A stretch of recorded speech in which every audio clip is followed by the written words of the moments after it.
Hello all welcome back to Nandini RDY foods. నేను ఈరోజు ఒక కొత్త రెసిపీతో మీ ముందుకు వచ్చాను. ఏంటంటే చికెన్ పికెన్ ఎలా చేసుకోవాలంటే ముందుగా ఇన్స్టెంట్ చికెన్ మసాలా తయారు చేసుకోవాలి. ప్యాన్ పెట్టి జీలకర్ర, ధనియాలు, ఎండుమిర్చి, పట్ట, లవంగం తీసుకొని బాగా ఫ్రై చేసుకొని పక్కన ఉంచుకోవాలి.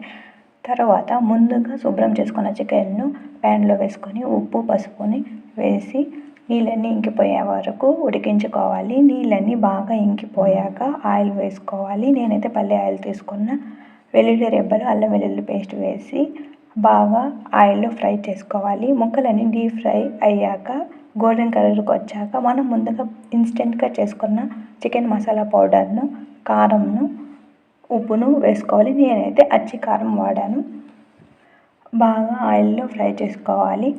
తర్వాత స్టవ్ ఆఫ్ చేసి పక్కన పెట్టుకొని చికెన్ చల్లారాక నిమ్మరసం యాడ్ చేసుకొని బాగా కలుపుకోవాలి. అంతే, చికెన్ పికిల్ రెడీ అయింది. అన్నంలో కలుపుకొని తింటే చాలా బాగుంటుంది. మీరు చేసుకోండి.